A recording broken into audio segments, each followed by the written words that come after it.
All right, welcome to The Explainer. Today, we're jumping headfirst into one of the biggest ideas in the digital world, DAOs, or Decentralized Autonomous Organizations. You've probably heard the term thrown around, and they promise to completely change how we work together.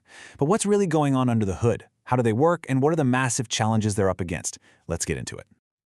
So, what on earth is a DAO? Well, think of it like an organization that runs itself on code. There's no CEO, no board of directors making secret decisions. Instead, all the rules are baked right into smart contracts on a blockchain. This means all the decisions are made by the members, together. It's an organization that is literally owned and run by its community. And this is a total 180 from the kind of companies we're all used to. You know, the typical top-down hierarchy where decisions happen behind closed doors. DAOs flip that entire script. Power is spread out, every single important move is out there in the open on the blockchain for anyone to see, and because code is law, things can happen way faster, without all the usual red tape. So here's our game plan. We're going to start with the big picture idea, then we'll get into the treasury, this massive economic engine that powers them. From there, we'll hit the tough questions about governance, look at the shady underworld of whales and bribes, and then explore some really clever solutions people are building. And finally, we'll zoom out to see what this all means for the future. Okay, let's get right into the heart of it all. We're starting with the treasury. You can think of it as the DAO's bank account, and it's where you'll find both its greatest strength and its biggest weakness. And we are not talking about pocket change. I mean, look at that number. The top 50 DAOs are managing over $21 billion. To give you some perspective, that's more the entire yearly economic output of countries like Jamaica. This isn't just a nerdy internet experiment anymore. This is serious economic firepower. And just look at this chart. The growth has been absolutely explosive. It's pretty clear that DAOs are becoming huge economic players. But this begs a really important question. What's actually in these giant digital bank vaults? Okay, now this is where things get really, really interesting. On average, more than 2/3 of a DAO's entire treasury is made up of its own native token.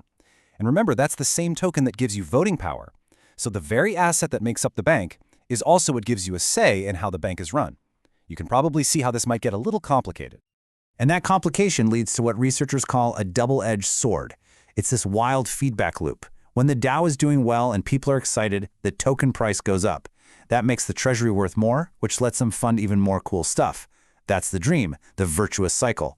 But it works both ways. If the token price starts to tank, the treasury's value evaporates, development grinds to a halt, people lose faith, and the whole thing can spin into a death spiral.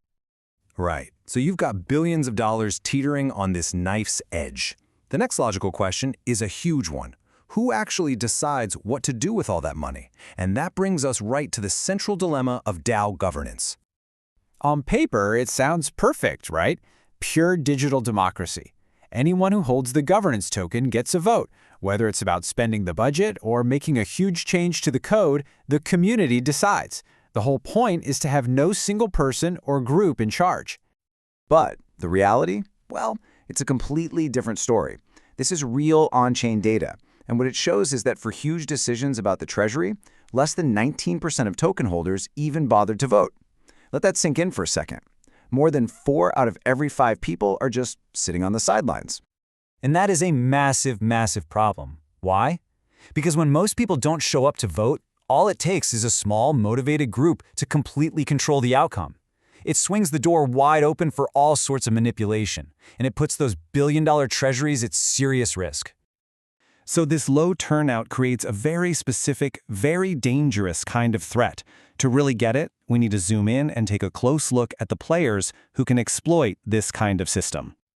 And that brings us to the infamous whale problem. You've probably heard the term. A whale is just an investor, a person or a group with a giant stack of tokens. In a basic voting system, their huge pile of votes means they can easily crush thousands of smaller token holders, basically making a mockery of the whole decentralized idea. So to fight this, some really smart people came up with a system called quadratic voting, and this table shows you just how cool it is. In a normal one-token, one-vote system, our whale with 100 tokens easily beats 99 regular users. The whale wins. But with quadratic voting, it's like a progressive tax on voting. Your second vote costs more than your first, your third more than your second, and so on. So for our whale to cast, say, 10 votes, it costs them 10 squared, or 100 tokens. Suddenly, their massive stack only buys them 10 votes, and the community, they still have their 99 votes. Boom! The community wins. Problem solved, right? We slain the whale. Well, not so fast. Unfortunately, there's a loophole, because a whale doesn't have to play the voting game. They have something else. Cash. Lots of it. And they can just use that money to go around the system and bribe smaller voters to vote for them. It's called collusion, and it's a huge vulnerability. And here's the really wild part. This research shows that, counterintuitively, it can actually be cheaper for a whale to bribe their way to a win under quadratic voting. Since QV kind of squishes everyone's voting power, the whale only needs to flip a few voters to get a majority, which means their total bribe costs can actually go down. So it was back to the drawing board. This critical weakness sent researchers on a quest to engineer a new defense, something designed specifically to make this kind of bribery and collusion way too expensive to even attempt. And the solution they came up with is a really clever layer on top of quadratic voting. It's called vote escrowed tokens, or V tokens for short. The big idea is to reward commitment. You can voluntarily lock up your tokens for a period of time, say a month, a year, even 4 years. You can't sell them during that time. And here's the genius part. The longer you lock your tokens, the more voting power you get.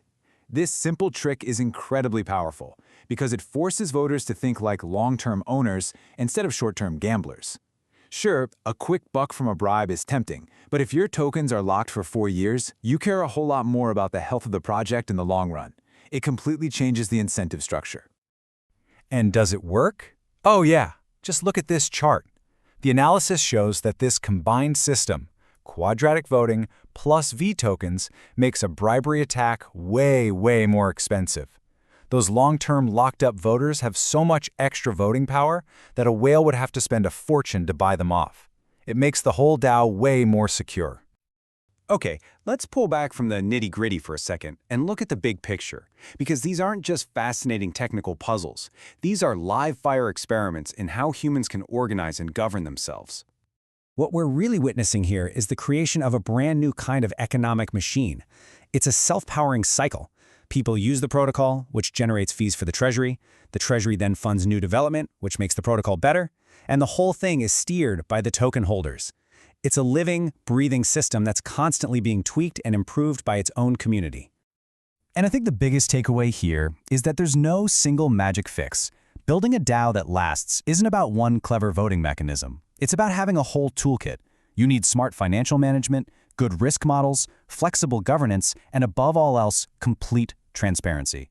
All of these pieces have to work together. And that leaves us with one big final question to chew on. As these online communities figure out how to solve these incredibly tough problems, how to manage money together, how to vote fairly, how to resist attack, is it possible that the lessons they're learning could one day provide a blueprint for how we run all sorts of organizations, maybe even ones in the real world? It's a fascinating thought.